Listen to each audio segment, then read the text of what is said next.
એ સમય હતો 1997નો. દિલ્હીના ઓખલા એરિયાની અંદર એક પતિ પત્ની રહેતા હતા.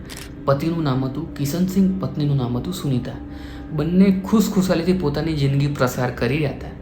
બંનેના 3 થી 4 વર્ષ થઈ ગયા હતા લગ્નના. સુનિતા એ વખતે પ્રેગ્નેન્ટ બી હતી.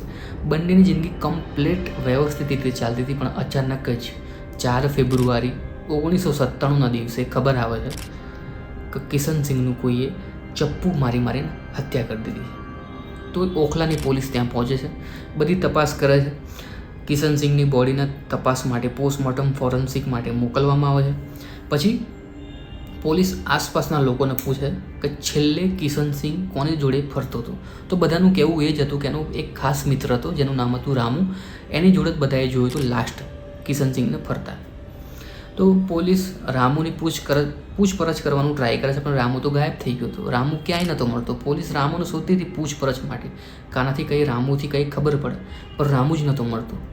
પછી પોલીસ વધારે તપાસ કરે છે રામુની. તો રામુની ખબર પડે છે કે જે દિવસે કિશનસિંહની હત્યા થઈ ચપ્પુ મારી એ જ દિવસે રામુએ એના ઘેર દારૂની પાર્ટી રાખી હતી અને એની અંદર કિશનસિંહને બી ઇન્વાઇટ કર્યો હતો. પણ એ જ દિવસે કિશનસિંહનું ચપ્પુ મારીને હત્યા થઈ હતી. તો પૂરેપૂરો શક હતો રામુ પર, અને સુનિતાને બી પૂરેપૂરો શક હતો રામુ પર. પણ રામુ મળતો નહોતો, અને રામુ બેસ્ટ ફ્રેન્ડ હતો, પાક્કો મિત્ર હતો કિશનસિંહનો. તો પછી પોલીસ બહુ તપાસ કરે છે. મહિના વર્ષોના વર્ષો નીકળી જાય છે, પણ રામુનો કોઈ અત્તો પત્તો નહીં હોતો.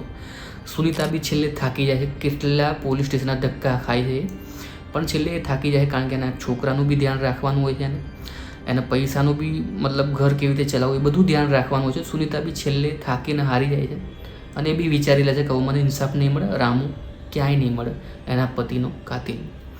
પોલીસ બી બહુ શોધે છે રામુને. પછી પોલીસ છેલ્લે થાકીને એક રિપોર્ટ કોર્ટની અંદર સબમિટ કરે છે કે રિપોર્ટમાં લખેલું હતું કે રામુ જેના બે શોધી રહી, રામુ ભાગી ગયો છે, આજ સુધી મળતો નથી, આટલા વર્ષો થઈ ગયા, હજુ સુધી મળ્યું નહીં. તો કોર્ટ આદેશ આપે છે જલ્દીથી જલ્દી રામુને પકડો, તો જ આ કેસ આગળ વધશે, નકર નહીં વધે. તો એવાની અંદર સુનિતાનો છોકરો બી મોટો થઈ ગયો હતો, 21 વર્ષનો થઈ ગયો હતો, અને વર્ષોના વર્ષો વીતી ગયા. રામુનો કોઈ અત્તો પત્તો નહીં. પોલીસ સ્ટેશનની અંદર પોલીસવાળા બી ચેન્જ થઈ ગયા, બદલી થઈ ગઈ, કોકની કોક ટ્રાન્સફર થઈ ગયું, મતલબ બહુ પોલીસવાળા ચેન્જ થઈ ગયા. 25 વર્ષની અંદર એટલો સમયગાળો વીતી ગયો, રામુ ક્યાંય ના મળ્યો. પછી 24 વર્ષે એક મતલબ 1997નો ટાઈમ, મતલબ વર્ષોના વર્ષો વીતી ગયા. 1997થી 2021નો સમય આવ્યો, અને એક ઓફિસર આવે છે ઓખલા પોલીસ સ્ટેશનની અંદર, જે આદેશ આપે છે કે આપણે એક અલગથી ટીમ પાડીએ જે જૂના કેસને ચેક કરે, જૂના કેસને સોલ્વ કરવાની કોશિશ કરે. એનાથી એક અલગ ટીમ પાડીએ. અત્યારે જે ઓનગોઈંગ કેસ છે એ ચાલુ ટીમ સંભાળે છે, બીજી જે ટીમ પાડીશું એ જૂના કેસને સોલ્વ કરશે જે આજ સુધી સોલ્વ નહીં થયા. તો એ જ ટીમના હાથમાં આવે છે આ 24 વર્ષ જૂનો કેસ જે આજ સુધી સોલ્વ નહીં થયો, જેમાં રામુ ભાગી ગયો છે. રામુનો આજ સુધી અત્તો પત્તો નથી મળ્યો. તો એ ટીમ વિચારે છે કે આ જ કેસથી આપણે શરૂઆત કરીએ, આ જ કેસને સોલ્વ કરવાનું ચાલુ કરીએ. પણ 24 વર્ષ વીતી ગયા હતા, તો પોલીસ સામે બહુ બધી એ ટીમ સામે બહુ બધી ચેલેન્જ હતી, પણ તો બી એણે કામ ચાલુ કર્યું એ ટીમે. પછી પોલીસે વિચાર્યું કે આ કેસ જેણે કમ્પ્લેન કરી હતી એના પહેલાં પૂછપરછ કરી, કદાચ એને કંઈ ખબર પડી હોય રામુ વિશે. તો પોલીસ સુનિતાને બોલાવે છે, સુનિતાને પૂછપરછ કરે છે. તો સુનિતા કહે છે મને કંઈ જ ખબર નહીં, રામુ શું છે શું નહીં, કોઈ જ આઈડિયા નહીં. પછી પોલીસ રામુનું ચેક કરે છે કે રામુ ક્યાં હતો, શું કરતો હતો, શું કામ કરતો હતો, કોની જોડે રહેતો હતો. પોલીસને ખબર પડે કે રામુનો એક ફ્રેન્ડ બી હતો ટીમલુ એ વખતે. તો ટીમલુને શોધે, ટીમલુ મળે છે. તો ટીમલુને પકડીને પૂછે કિશનસિંહનું શું થયું શું નહીં. તો ટીમલુ સાચું કહી દે છે કિશનસિંહનું જે મર્ડર થયું એ રામુએ જ કર્યું, મને કશી ખબર નહીં, મને તો 24 વર્ષ થઈ ગયા છેલ્લે રામુને મળ્યા સિવાય, મતલબ મને રામુની કોઈ અપડેટ નહીં મારી જોડે. જે બી કર્યું છે રામુએ કર્યું છે, તો તમે મારી પાછળ ના પડશો. પણ પૂછપરછમાં ટીમલુ એક વસ્તુ કહી દે છે પોલીસને કે રામુ તો નહીં, પણ રામુનો ભાઈ છે તુગલકાબાદમાં રહે છે. તો પોલીસને એક ક્લુ તો મળે, રામુ તો ના મળે પણ રામુનો ભાઈ તો મળે. તો પોલીસ વિચારે છે કે તુગલકાબાદમાં એના ભાઈને પૂછપરછ કરી, કદાચ એના ભાઈના ઘેર આવતું જતું હોય, કદાચ મળી જાય આપણને. તો પોલીસ ફ્રી ડ્રેસની અંદર જાય છે, દૂરથી એના ઘરની પહેલાં રેકી કરે છે, ચેક કરે છે કે આ રામુ આવે છે કે નહીં. પણ રામુ નથી આવતો, અને એના ઘરમાં બી રામુ નહીં હોતો એના ભાઈના ઘેર.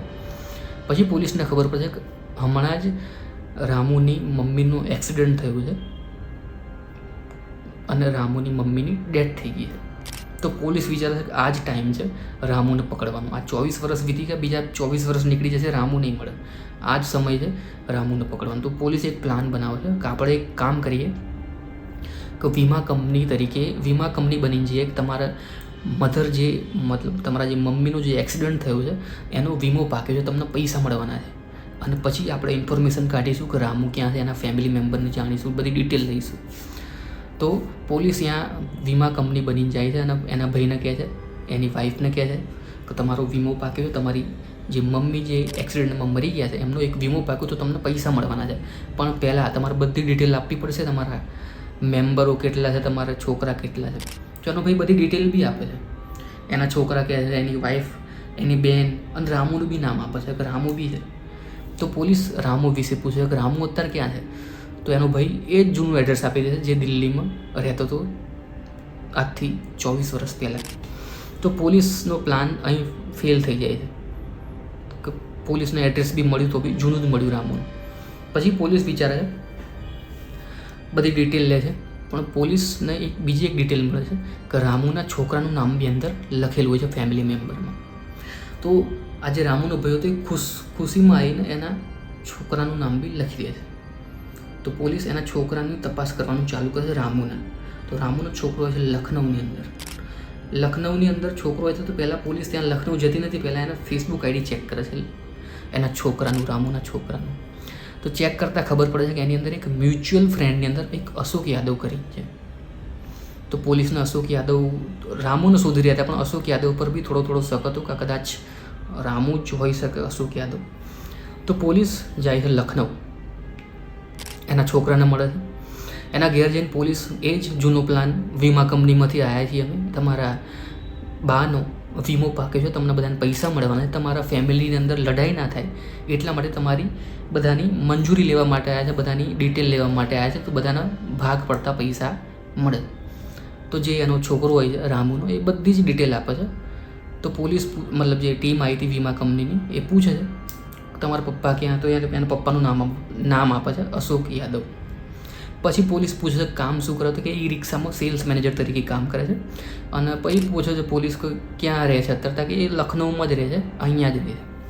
પછી પોલીસ જોડે બે રસ્તા હતા કે કાં તો એને પકડી લઈએ ડાયરેક્ટ, પછી પૂછીએ, પણ ડાયરેક્ટ એવી રીતે કોઈને પકડાય બી નહીં. અને અશોક પોલીસ તો શોધી રહી હતી રામુને, અને આ તો છે અશોક યાદવ, કદાચ ઊંધા માણસને ના પકડી લે. તો પોલીસ જાય છે ઈ રિક્ષાના સેલ્સ મેનેજર જોડે કે અમારે એક મોટો કોન્ટ્રાક્ટ આપવો છે તમને, તો તમારે એક બિઝનેસ ડીલ માટે અમારી જોડે આવવું પડશે. તો અશોક યાદવ ત્યાં પહોંચે છે બિઝનેસ ડીલ કરવા માટે પોલીસ જોડે. પોલીસ તો એક મોટા કોન્ટ્રાક્ટ તરીકે અલગ બિઝનેસ ડીલ માટે આવી હતી, મતલબ ફ્રી ડ્રેસની અંદર હતી. તો અશોક યાદવનો સહેજ બી શક જતો નથી. પછી પોલીસ કહે છે કે બિઝનેસ ડીલ કરવી હોય તમારા ડોક્યુમેન્ટ બી આપવા પડે, આધાર કાર્ડ, પાન કાર્ડ, ચૂંટણી કાર્ડ. તો બધા ડોક્યુમેન્ટ લે છે બિઝનેસ ડીલ કરવા માટે. બહુ મોટો કોન્ટ્રાક્ટ આપે છે પોલીસ, મતલબ ખોટો ઈ રિક્ષા માટે. તો એ બધા ડોક્યુમેન્ટ આપે છે. ડોક્યુમેન્ટની અંદર બધાની અંદર અશોક યાદવ, કોઈ ડોક્યુમેન્ટની અંદર રામુ લખેલું નહોતું. તો પોલીસનો પ્લાન અહીં બી ફેલ જતો દેખાય છે પોલીસને. પછી પોલીસ એક લાસ્ટ ચાન્સ લે છે અને એની જે કિશનસિંહની વાઈફ હતી સુનિતા, એને બોલાવે છે, તમે એક વખત લખનઉ આવો અને અશોક યાદવને એક વખત જુઓ, કદાચ આ જ રામુ છે, અમને શકી જાય છે. તો સુનિતા આવે છે લખનઉ, એને બી બોલાવે છે મિટિંગની અંદર. તો સુનિતા તરત ઓળખી જાય છે કે અશોક યાદવ જ રામુ છે. તો પોલીસ એ વખતે એને પકડીને લઈને આવશે દિલ્હીની અંદર એની પૂછપરછ થાય છે અશોક યાદવની ઉર્ફે રામુની. તો એ બધું કહે છે કે હા, મેં જ કિશનસિંહની હત્યા કરી હતી ચપ્પુ મારી, મારા પૈસાની જરૂર હતી ને એ વખતે મને ખબર પડી હતી કે કિશનસિંહ જોડે બહુ બધા પૈસા આવ્યા કંઈકથી, તો મારા પૈસાની જરૂર હતી. એ વખતે મેં પાર્ટી રાખી, પાર્ટીના બહાને કિશનસિંહને ઘેર બોલાવ્યો અને મેં એને ચપ્પુ મારી હત્યા કરી દીધી.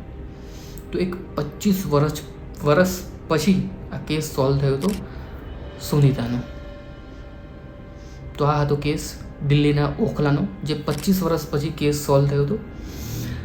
તો આગળથી આવા કેસ સાંભળવા માટે તમે સબસ્ક્રાઈબ કરો, કોમેન્ટ કરો, લાઈક કરો. કોમેન્ટની અંદર તમે લખો શું લાગ્યું, શું ખરાબ લાગ્યું, શું સારું લાગ્યું, અને શેર કરો. બરાબર, હું મળીશ તમને આગળના વિડીયોની અંદર. ત્યાં સુધી થેન્ક્સ ફોર વોચિંગ.